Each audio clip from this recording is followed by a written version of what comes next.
नमस्कार दोस्तों, leaf of life tree में आपका फिर से स्वागत है। दोस्तों, आज मैं आपके सामने मेरे फ्रांसीसी मित्र डेमोलगी का 12 जुलाई 1991 को लिखा पत्र लेकर हाजिर हूँ। ये पत्र उस समय लिखा गया था जिससे पहले 21 मई 1991 को भारत के पूर्व प्रधानमंत्री स्वर्गीय श्री राजीव गांधी की हत्या हुई थी और इससे मेरे फ्रांसीसी मित्र बहुत विचलित हुए, दुखी हुए। उन्होंने इस पत्र में ये बताने की कोशिश की है कि अगर आप किसी के विचारों से सहमत नहीं हैं तो आप उसे तर्क से हराइए, पराजित कीजिए। किसी को मारना समस्या का हल नहीं है और एक व्यक्ति को मारना एक परिवार को मारना है और एक लोकप्रिय व्यक्ति को मारना उन सब लोगों को मारना है जो उनमें विश्वास करते हैं।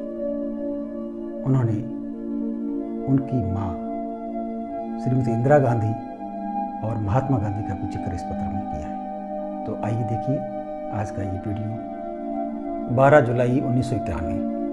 प्रिय सैनो, सबसे पहले मैं आपके आखिरी पत्र के लिए आपको बहुत बहुत धन्यवाद देना चाहता हूँ। क्षमा करें, मुझे इसका जवाब देने में विलंब हुआ, लेकिन मैं पिछले महीने बहुत व्यस्त था। परंतु अब इस पत्र को लिखने के लिए समय पाकर मुझे बहुत खुशी हो रही है। पिछले महीने मैं श्री राजीव गांधी की मृत्यु से बहुत प्रभावित हुआ।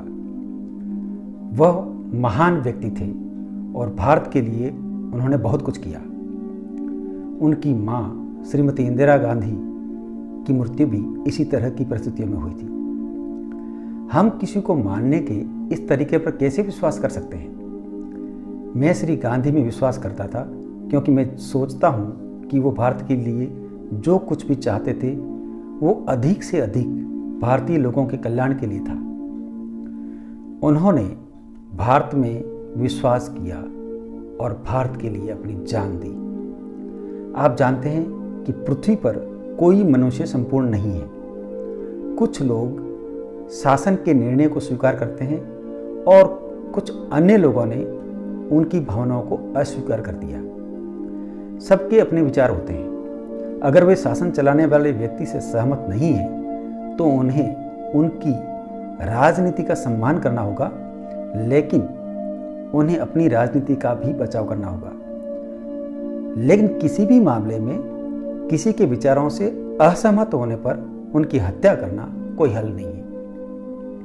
अगर वे इस तरह के समाधान का उपयोग करते हैं तो मैं उन्हें समाज के सबसे निम्न स्तर के लोग कहूँगा। एक आदमी को मारना एक परिवार को मारना है। एक लोकप्रिय व्यक्ति को मारना उन बहुत सारे लोगों को मारना है जो उन पर विश्वास करते हैं। मेरा पिछला पत्र याद है जब मैंने महात्मा गांधी के बारे में बात की थी। उन्होंने भारतीयों की आज़ादी के लिए अपनी जान कुर्बान कर दी। इन सभी त्रासदियों के बारे में और क्या कह सकते हैं? हमें एक बेहतर दुनिया के लिए प्रार्थना करनी होगी। अपने आखिरी पत्र में मैंने अपनी स्कीइंग छुट्टियों के बारे में बताया था। अब वो अच्छा समय बीत चुका है और मैं अपनी नई छुट्टियों की योजना बना रहा हूँ। मैं 1 महीने के लिए नवंबर में मिस्र जाने वाला हूँ। मेरे साथ एक मेरा चचेरा भाई और एक अन्य दोस्त, कुल मिलाकर हम 3 लोग वहाँ जाने वाले हैं। मैं वहाँ बहुत सी चीज़ें खोजना चाहता हूँ। सबसे पहले मैं मिस्र वासियों और उनकी सभ्यता के बारे में अधिक से अधिक जानना चाहता हूँ। मिस्र अपने इतिहास और विशेष रूप से पुरातनता के लिए जाना जाता है। वहाँ जाने का मतलब उस देश के बारे में बहुत कुछ जानना और उस इतिहास को याद करना है जो मैंने 12 या 13 साल की उम्र में स्कूल में पढ़ा था, सीखा था। जब भी मैं यात्रा करता हूँ अपनी जानकारी और ज्ञान में वृद्धि करता हूँ, सुधार पाता हूँ। मुझे मिस्र के लोगों से मिलना है और उनके साथ उनके जीवन और आदतों के बारे में बात करनी है। मुझे अन्य देशों के लोगों से मिलना और बात करना बहुत पसंद है। ये उनके बारे में जानने का सबसे अच्छा तरीका है। मैं आपसे भी इसी तरह मिला था और जब से हम मिले हैं तब से हम बहुत अच्छे दोस्त हैं। ये अद्भुत है ना? जब मैं मिस्र में रहूँगा तब वहाँ भी मैं आपको याद करूँगा। वास्तव में हम एक दूसरे से अधिक दूर नहीं होंगे। दोस्तों, उम्मीद है आपको आज का ये पत्र पसंद आया होगा।